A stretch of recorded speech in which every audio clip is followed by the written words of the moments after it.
ప్రకాశం జిల్లా టంగుటూరు గ్రామంలో వేంచేసి ఉన్న శ్రీ అంగల పరమేశ్వర అమ్మవారి దేవస్థానం వారి మహాశివరాత్రి ఉత్సవాలు భాగంగా బుధవారం నాడు మోహన్ రావు గారి ఆధ్వర్యంలో శివపార్వతుల శాంతి కళ్యాణ మహోత్సవం జరిగింది. శ్రీ అంగల పరమేశ్వరి అమ్మవారికి వేల సంఖ్యలో గాజులతో ప్రత్యేక అలంకరణలో దర్శనమిచ్చారు. ఈ కళ్యాణంలో పారిశ్రామికవేత్త టంగుటూరి మాజీ సర్పంచ్ బెల్లం జయంత్ బాబు సతీ సమేతంగా వారు పాల్గొని కళ్యాణ కార్యాచరణ చేపట్టారు. అనంతరం దేవస్థానం ఆవరణ నందు గ్రామ పరిసర ప్రజలకు భక్తులకు అన్నదాన కార్యక్రమం ఘనంగా నిర్వహించడం జరిగింది.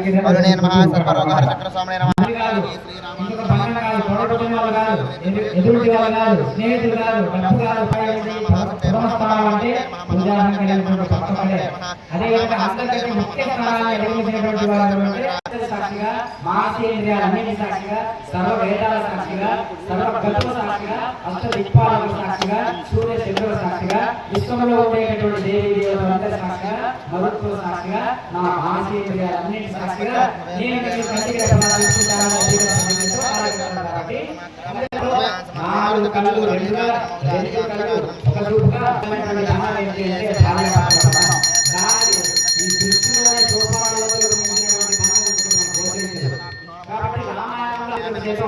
భార్య వియోగాన్ని కన్నీరు రాశాడు. అంటే ఆ అమ్మాయి చూసారా, దశరథుడు చనిపోతే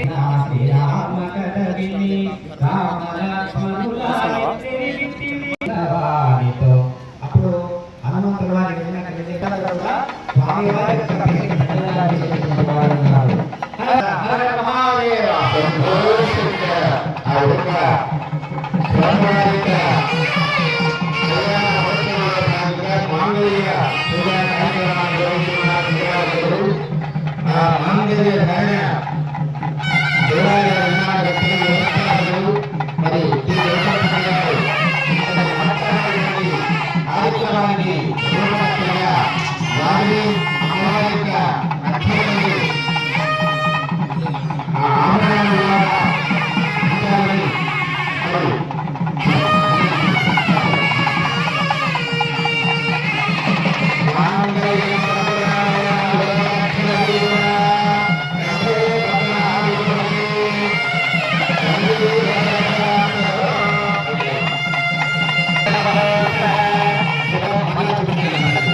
పంచబ్రహ్మ స్వరూపేభ్య దక్షిణ మనస ఉచ్చాహ సంప్రదే నమః సంప్రదే నమః సంప్రదే నమః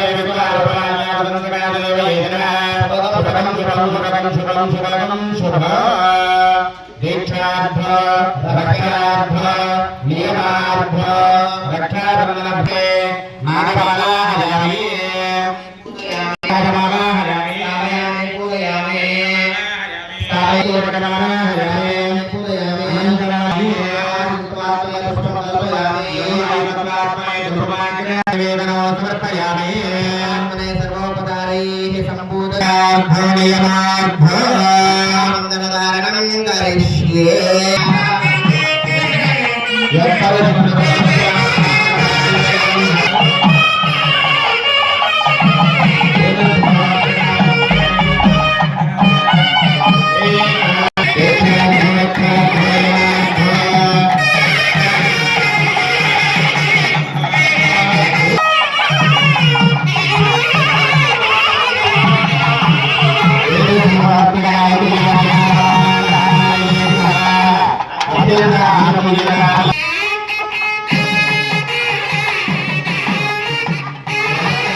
ఇప్పుడు శివ కళ్యాణం ఎప్పుడు కూడా కళ్యాణం జరిగినా యజ్ఞం చేసినా కూడా హోమం జరిగినా ఏ చేస్తున్నా సరే భక్తుల యొక్క పర్మిషన్ మనకు కావాలి. ఆ పర్మిషన్ విమోక్షణ అనేటటువంటి పద్ధతి ద్వారా ఆ జలాల్లోకి ఆ జలాధిపతి అయినటువంటి వరుణ దేవుని ఆవాహన చేస్తాం. పెళ్ళైనా సరే దేవుని పెళ్లికి అందరూ ఏంటందరూ పెళ్లి పెద్దలు పెద్దలైనటువంటి మనం అంతా ఉంటూ పార్వతీ పరమేశ్వరులు ఇప్పుడు చిన్న పిల్లలాంటి వాళ్ళు అన్నమాట. టీనేజ్ బాయ్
ఆ తదుపరి నిత్య చెట్లు సహజంగానే సేవాభావంతో పనిచేస్తూ ఉంటాయి. చెరువులు అనేక రకాలుగా ఉపయోగపడుతున్నాయి కదా, కాబట్టి మనం వాటి నుంచి కూడా ఆదర్శాన్ని తీసుకోవాలి. కాబట్టి కనిపించే ప్రకృతికరంగా ఉండకుండా మన చుట్టూ ఉన్న వాతావరణాన్ని పరిరక్షించుకోవాలి అనేటువంటి ఈనాడు లేదు. ఆనాటి రామచంద్రుడు ఈనాడు ఉన్నాడు, ఆనాటి భక్త మార్గంలో భక్తి ఈనాడు లేదు, ఆనాటి పరమశివుడు ఈనాడు ఉన్నాడు. అలాంటి రూపాన్ని దర్శించకుంటే ఎలా ఉంటుంది? ఇట్లు దానవేంద్రుడు వైరుధ్యమాన వైరుండును వైరాగర్ధన్యమాన రోజానుండును రోజాను జగన్యమాన విజ్ఞాన వైరుండును హృదయ గాంభీర్య దేవీయమాన హృదయుడును హృదయ చాంచల్యమాన కామసుడును కామసుడున ధైర్యుడునై విశ్రాంతంబు హంకరించి బాలుడు మరి ఇద్దరి యొక్క జీవితం అక్కడే గడిచిపోతుంది అని ఈ యొక్క బ్రహ్మ విష్ణు ఏం చేశారు? మన్మథుడిని సృష్టించి ఆ మన్మథుడి చేత మన్మథాన్ని ప్రయోగించారు పరమశివుడి పైన. ఈ యొక్క ప్రయోగం జరుగుతూ ఉండగానే పరమశివుడిలో ఒక చరణం వచ్చింది. కరుణ తెచ్చాడు, ఎదురుగా అమ్మవారి సుందరమైనటువంటి రూపం కనబడింది. ఆ సుందరమైనటువంటి రూపాన్ని చూశాడు, మోహించాలనేటువంటి భావన ఆ పరమశివుడిలో కలిగింది. అంత ఆ పరమశివుడు ఏమిటి, నాకు ఈ ఆలోచన రావడం ఏంటి అని వెంటనే తన యొక్క దివ్య జ్ఞానాన్ని పనిచెప్పాడు.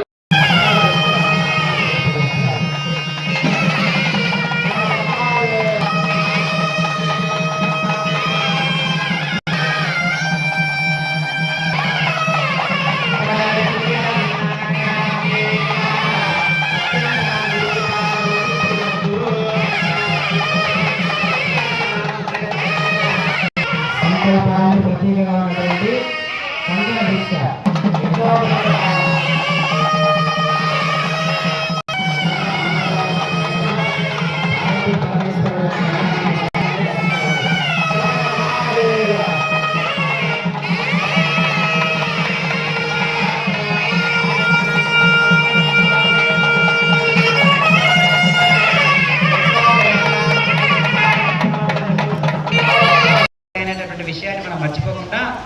చేసేటటువంటి ఏ కార్యమైనా అదొక పూజతో సమానమే.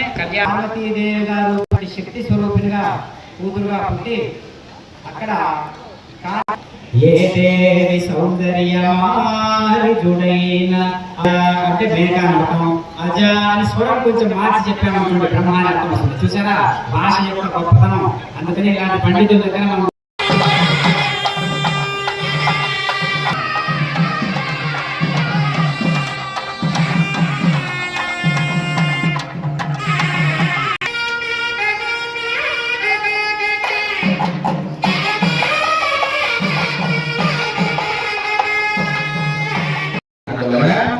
ఆడవాళ్ళకి ఎడమవైపు బుగ్గగా మగవాళ్ళకి కుడివైపున బుగ్గగా మరి కాటుక ధరింప చేయడం జరిగింది. ఆ తదుపరి మరి కళ్యాణ ఎందుకంటే పరమాత్మ ఎలాంటి వాడంటే సూర్య చంద్రులను సైతం వెలిగించే సూర్య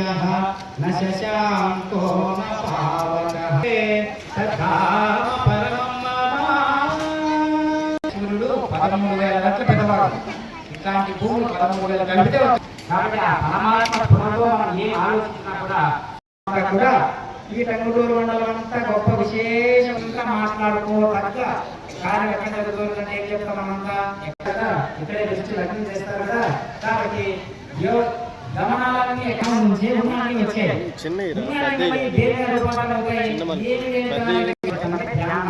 సమాధి స్థితి అంటారు. అన్ని రకాలైనటువంటి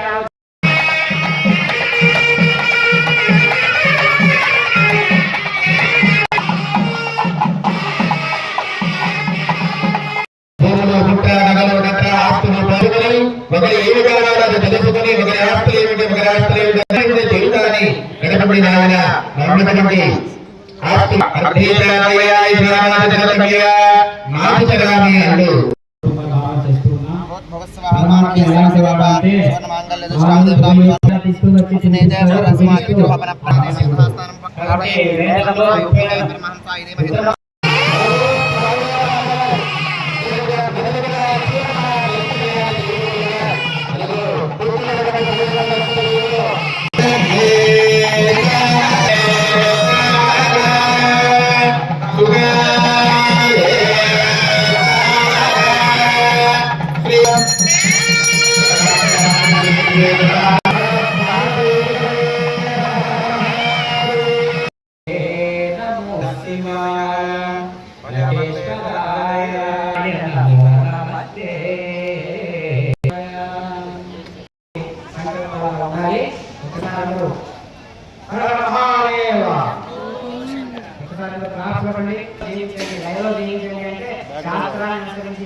नमस्ते जगदे गमादः श्री उमामहेश्वर स्वामिने नमो नमः श्री महाकाय महाचरस्वती कुरुमणि आवाहयामि समर्पयामि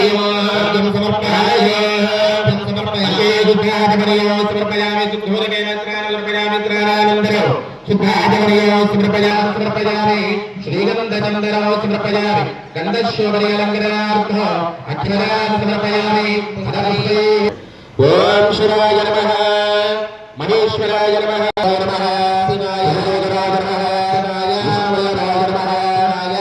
शिवाय नमः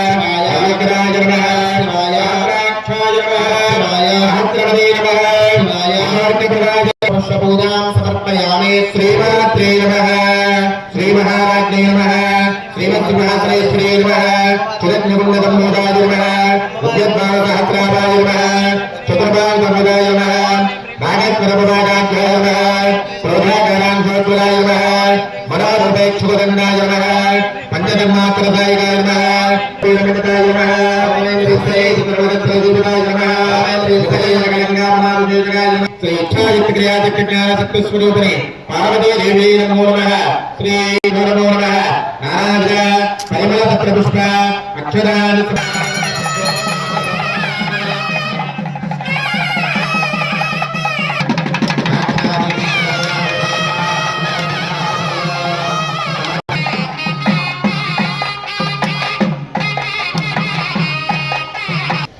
ఆహ్వానించేటటువంటి విధానం అంత గంభీరంగా ఉంటుంది. ఒకసారి చేయబట్టి సియాపతిరావి గౌరీపతి చంద్రచూడుకి పవన సుత హనుమానికి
పార్వతీ పరమేశ్వర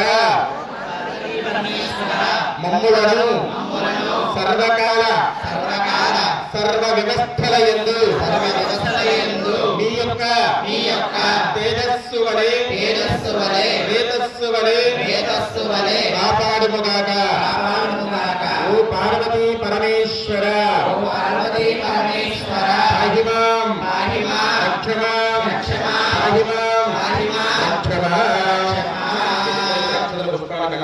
స్వామివారి దగ్గర వచ్చి నమస్కారం. అందరూ కూడా నిదానంగా రండి. మరలా ఎవరి స్థానాల్లో వారు కూర్చోండి. అందుకనే మన పెద్దవాళ్ళు చెప్తూ ఉంటారు, ఏంటి నాయన బతుకుతున్నావు అంటే బల్ల కింద పెంచి కింద అది నాయకులు ఉంది అంటే అంతమంది కూడా సంచిపడుతుంది. మరి ఆలోచన కనిపిస్తున్నాడు కదా అంటే ఒక నాటి ఆలోచన కూడా ఉన్నాడు. భూమి కనిపిస్తున్నది కదా భూమి కూడా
సార్ సార్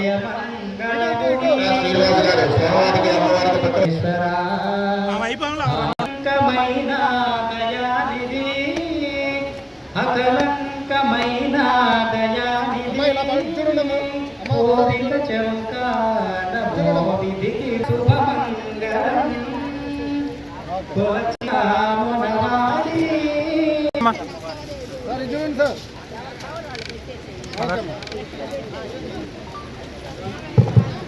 జయమంగళం శుభమంగళం జయమంగళం నిత్యమంగళం శుభమంగళం పరమేశ్వరికి హర హర మహాదేవ.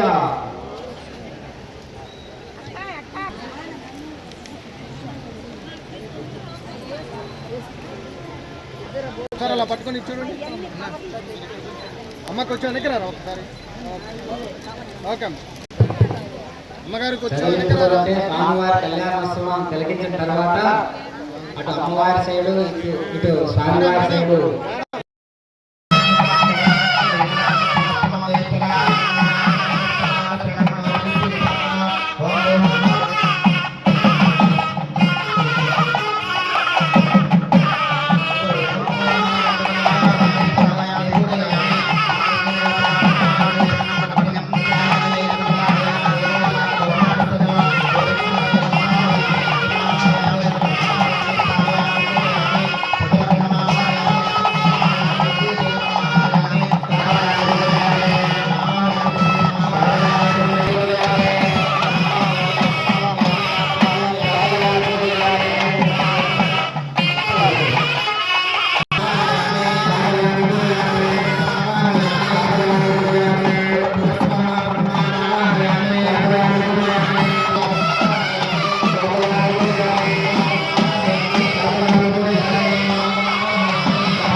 ఇదే ఇంకొక మానవికంలో స్వరూపంగా గోచరించేటటువంటి వాడు పరమాత్మ. మధ్యలో ఉన్నటువంటి జీవులందరూ కూడా మనం ఏమనుకుంటున్నామంటే అహంకార స్ఫురణ పక్కన పెట్టి అహంస్ఫురణగా పాల్పడితే అదే చోట్ల అమ్మవారి యొక్క శరీరం ప్రతిష్ఠించబడి 18 శక్తిపీఠాలుగా ప్రతిఫలిస్తూ ఉంటుంది. ఎప్పుడు కూడా మంత్రోచ్చారణతో జగద్భగాయమానంగా పూజనార్హంగా ఉండేటటువంటి 18 పీఠాలు మన యొక్క సనాతన. కాబట్టి అలాంటి పీఠాల ప్రతినిధిగా ఉండేటటువంటి వాడు ఎవరు అంటే పరమాత్మ పరమశివుడు.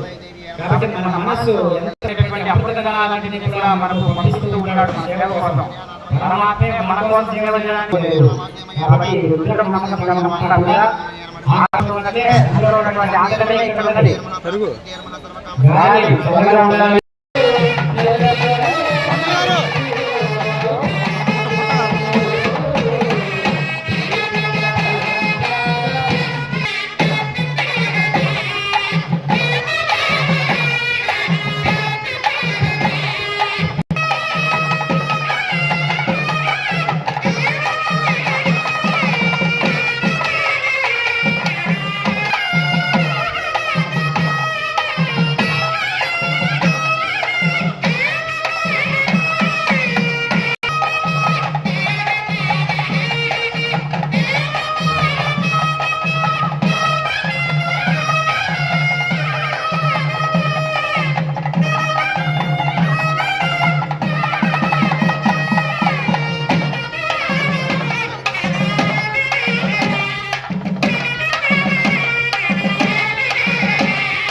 సాలంకృత సహజన్యోదక కన్యాదానం అహం కరిష్యే. ఈ యొక్క కన్యాదాన మహోత్సవాన్ని మీరు చేసిన మేము చేయించిన వచ్చేటువంటి ఫలితం ఎటువంటిదయ్యా అంటే మధ్యే సంభావనాయాం పాపాయాం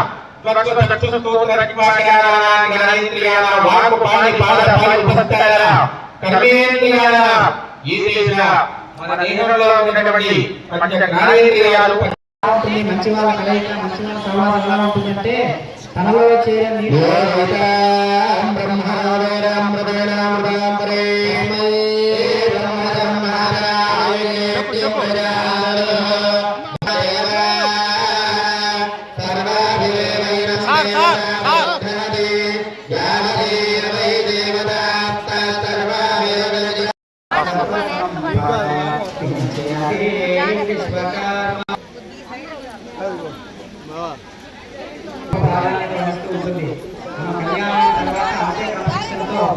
నియమాలు పాటించాలి. అన్నిటికంటే గొప్ప ఆచారం ఏంటంటే క్రమశిక్షణతో కూడిన. కాబట్టి మీరు వేదిక మీదకి విచ్చేసి స్వామివారికి తగిలేటట్టుగా వేస్తేనే అక్షతలు కావు. భక్తితో పరమాత్మ దృష్టిగా ఒకే వరసలో ఎంత చక్కగా వస్తుంది. హిందీ స్వరంలో సత్యంలో అజ అంటే దానికి మేక అని అర్థం వస్తుంది. అది చెప్తున్నారు. ఏ దేవి సౌందర్యమా ఏ దేవి సత్కృపాక్షణలేశమో ఏ దేవి శ్రీరమ్య పాదాబ్జయుగలంబు దేవతా కోటి సంశయ. ఈ విగ్రహారాధనన్ని తర్వాత ఎక్కడిపోతాయి. జపం చేసుకునేవాడు మా దిప్పుతో ఉంచేది విగ్రహారాధన. అందుకని ఏమని అంటున్నారు, శిలను ప్రతిమ చేసి ఈశ్వరాభిరామ విదురవే. దేవో దేవాలయ భక్తో జీవో దేవ సనాతన. ఒక శరీరం నడుస్తూ వస్తుందంటే దేహమే దేవాలయం. ఒక శరీరం ఒక గుడి నడుస్తూ వస్తుందని, ఒక దేవాలయం నడుస్తూ వస్తుందని చెప్పాలంట.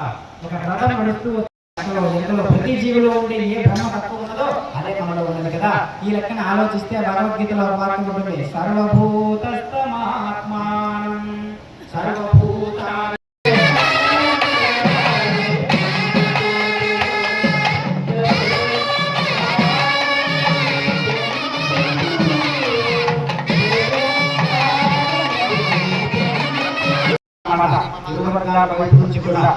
అటువైపు బంధువర్గం, ఇటువైపు బంధువర్గం.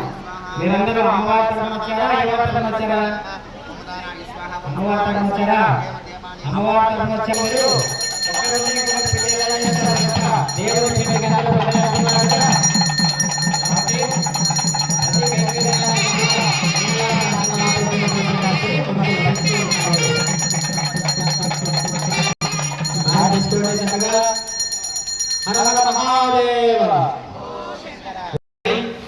అదేవిధంగా త్రిగుణీకృత అగ్నిష్టూమ అధిరాత్ర అతోయవ శాంతవగ వాజపేయాది సుతకృతలు పుణ్యవగ శాశ్వత శివతాయుధ్యాన్ని పొందుతారట. అంతటి మహద్భాగ్యం కలుగుతుంది అని మనకు శాస్త్రం చెబుతూ ఉంది. అటువంటి కళ్యాణ వైభోగాన్ని భక్తులందరూ కూడా స్వామివారి కళ్యాణాన్ని చూస్తూ ఉన్నారు. అదిగో ఆ కళ్యాణ మహోత్సవానికి కళ్యాణాన్ని చేస్తూ ఉన్నారు. ఉంది ఆ కొబ్బరిబోండు అమ్మవారి చేతుల మీదుగా స్వామివారి చేతిలో పెడుతూ ఉన్నారు. విశ్వ కళ్యాణ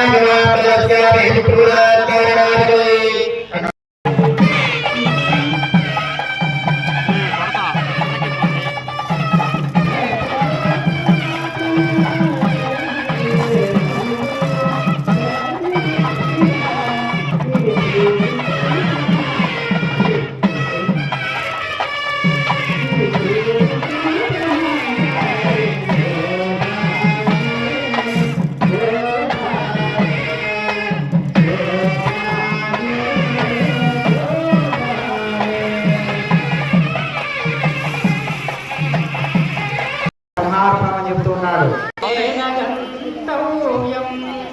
బ్రహ్మకర్మ సమాధినా ఏది లేదని చెప్తూ ఉన్నది.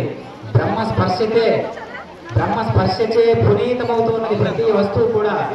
కానీ ఆ కోణంలో మనం దర్శించినప్పుడు మాత్రమే అది బ్రహ్మ స్వరూపంగా వెలుగుతూ ఉంటుంది. తమ కార్యాలను తాము నిర్వహించుకుంటూ ఉంటారు. కాబట్టి ఆ విలక్షణభరితమైనటువంటి విన్యాసాలు ఎక్కడున్నాయంటే మన కళ్ళ ముందే జరుగుతూ ఉంటాయి. కాబట్టి ఇలాంటి కళ్యాణోత్సవాలు ఎక్కడ జరుగుతున్నా మనం కాస్త సమయాన్ని హెచ్చించి అక్కడికి మనం హాజరయ్యేటట్టుగా మన సమయాన్ని అంతా కూడా కేటాయించుకోవాలి. పనులు అనేవి ఎప్పుడు ఉంటాయి. శాంతి కళ్యాణ కూడా మనం చేయటువంటి కార్యక్రమాలు ఉండొచ్చు. అదేవిధంగా పాపకర్మలను ప్రాప్తించేటువంటి కార్యక్రమాలు ఉండొచ్చు. ఆ పాపపు కర్మలను కడుక్కోవడానికి ఇటువంటి శుద్ధి చేసుకోవడానికి అవకాశం ఉంటుంది. కాబట్టి అటువంటి శాంతి కళ్యాణ మహోత్సవం మేమే నిర్వహిస్తున్నా. మా కళ్ళ ముందు స్వామివారి సాక్షాత్తు భగవశివుడు, సాక్షాత్తు జగజ్జనని పార్వతీ అమ్మవారి